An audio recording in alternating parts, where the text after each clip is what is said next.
Hello and welcome to my coding tutorial where I'll show you the best way to do UI in Scratch. The three methods we will be comparing are using separate sprites, using clones and using pen.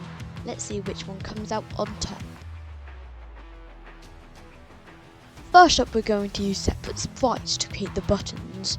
This will be done using an interconnected group of receive blocks for the different buttons to work together. So, let's begin.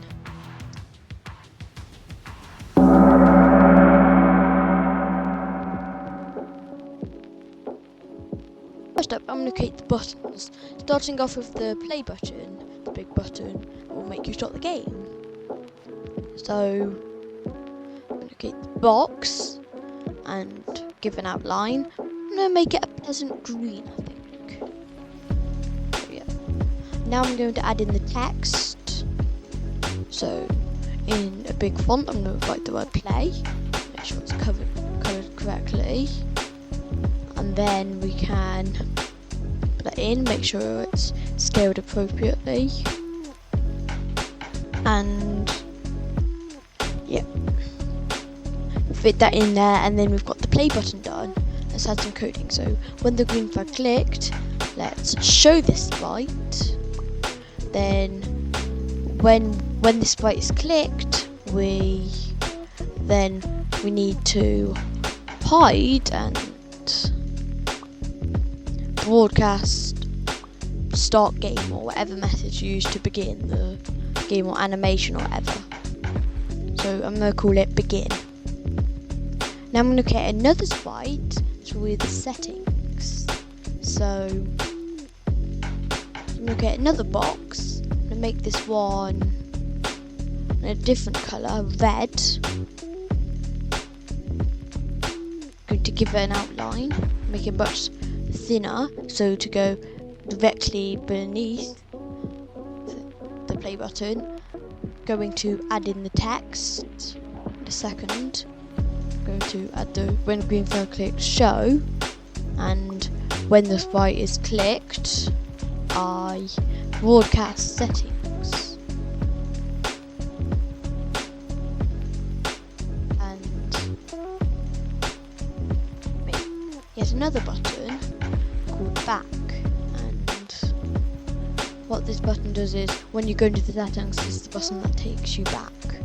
So I'm gonna have this right in this corner. I'm positioning them how they would appear on the stage, so I don't have to do the go to X, Y blocks. So this saves time. I'm going to put it there. And so I'm going to continue building up the buttons. I'm just going to quickly add the text in for the settings. Size it up, put it there, nice. So in the back button, when green flag clicks, it will hide, but when it receives the settings, then it will show. So you'll see when you press that. But there's a problem. The play and settings buttons still show. So I'm going to get those hidden when settings has been broadcasted.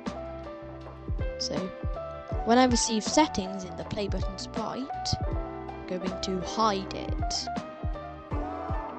This makes it so you can go to it and the play and setting buttons are hidden.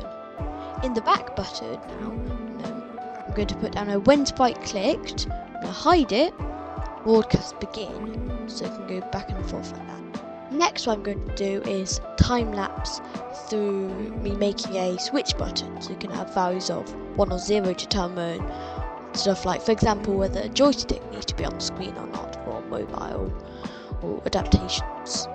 I'm adding that in, and it already stayed in the settings version, so that works well. It changes between costumes like that.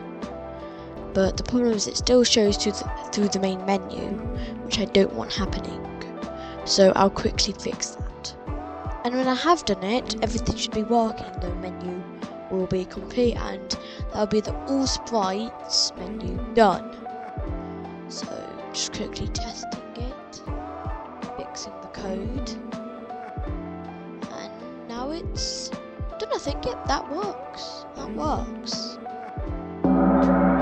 Okay, so what we're going to do now is to use clones. This will be all in one sprite, using separate clones to create the buttons. So let's get started. First up, I'm going to create the menu sprite again. So name a menu and create some buttons, a play button and a settings button. So I'll quickly skip through that now. So we can get to the coding, which is the important part here. So nice, I've got that done.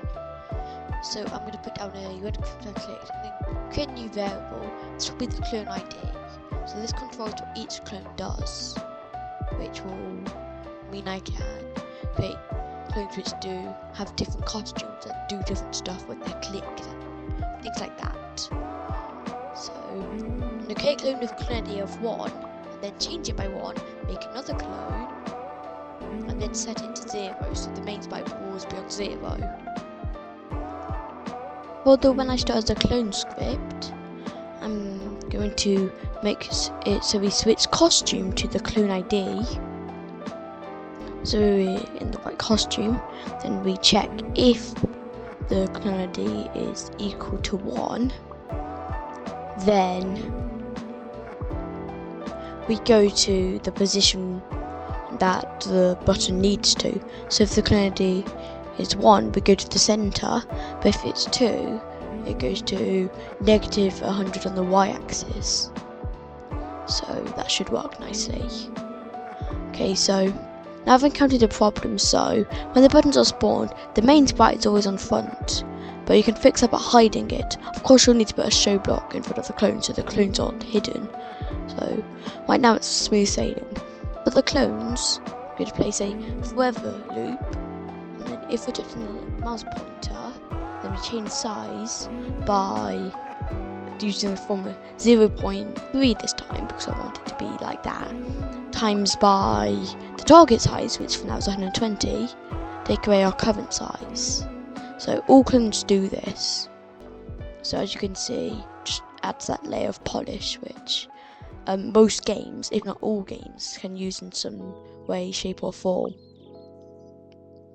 So this is going really nicely, and if I make them so they start off really small, they expand out like that. Credit for GriffPats for us teaching me this in his platformer tutorial. Go check it out. I'll send a link to it out as one of the end cards in the video. So let's continue now. So I'm not going to create a message, and this will get rid of the clones. So whoops. So it's going to have this. So, or rather, I'm going to have it like this. So when clones are clicked, based on the ID, they spawn. They create a message, and then I'm also going to create, like I said, a message that gets rid of the clones effectively. So delete the clones, yeah. And what this will mean is that when it broadcasts, all of the clones are gone. So I'll quickly do that just now. I also had a message, so when the clones are broadcast, and they broadcast their ID, and we create messages for each of them. So when we receive the clone ID, then we do certain stuff. So clone ID 1, which is the play button, we start the game. Now what I'm going to do is create some more buttons, a volume buttons. When you click it, you can put up a slide or whatever you want. The back button, so you can go back to the main menu within the settings area. So when button ID 2 is clicked, the settings button, we set clone ID to 3, and then we spawn that button and change it by 1, so it's 4 for that button. So that's the volume and back button. So as you can see, it goes back and forth like this. And when you press play, then your game will start. Okay, and that's the clones done. Finished. That's all of the code that you need to do to get a basic menu up. You can add more for more clones. And I've only used 4 buttons just to create a quick thing for the video here, but you can expand this in any way you want. Next up, we're going to use pen to create our menu. because this is really complex and I can explore this as a further topic if you want, then I'll just go over the menu I have made. I'll quickly hide these lists. So as you can see, I have a joystick button. I can go back and forth in the menu like this.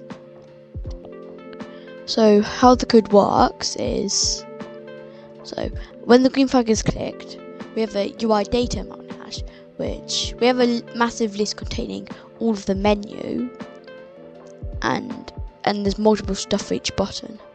There's also a trigger block there, and that says which costume it is and which type of button it is. Either like a trigger, so it goes on and off, or a button, so it calls the stuff.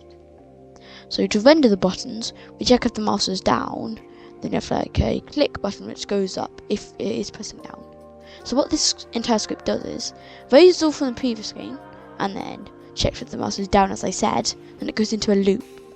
So it checks, so it switches costume to the one it should, and then it goes to the position it should, as the text on screen says.